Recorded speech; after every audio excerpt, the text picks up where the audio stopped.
I'm Caleb Bazinski, and I'm doing the bandsaw response video.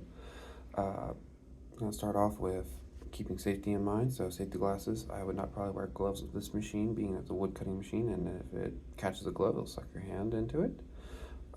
Setting up the machine, there seems to be, at first it seemed really complicated because there's a lot of moving parts, it seemed like, but it's actually very basic, where it basically has two wheels, both of which need to be co-planed together.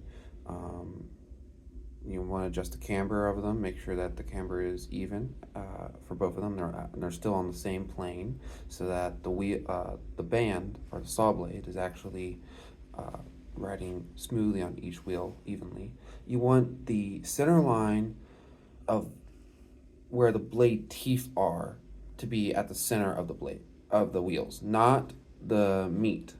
It helps with, I don't exactly remember why, but I know for a fact that you want to put the teeth at the center line and not the actual meat center of it at the center.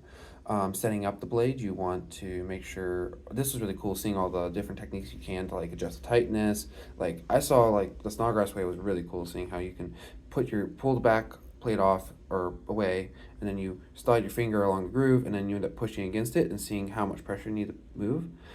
Shouldn't take a ton of pressure. I was like about an 1/8 inch, I think I heard.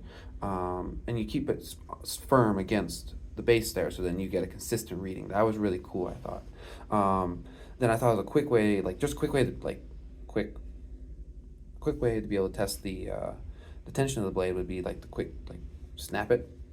I thought that was really cool. I wouldn't rely on that as like a fine tune, but if you're like questioning if the blade is tight enough or not, like just coming up to the machine, you're like, let's see, and that would be a quick way to test it.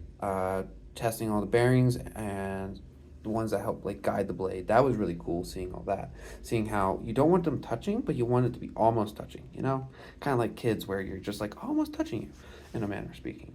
But that was really cool, seeing how it set that up. So that, I thought that was a really good point, of that you don't want the bearings to wear out quickly, and so whenever you put pressure against it, it engages, but when it requires very minimal amount of pressure to do that.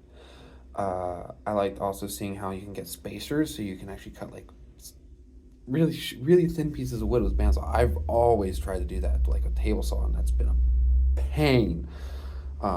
It's just so inconsistent. But like a bandsaw, that seems really precise, and especially if you can set up the machine correctly.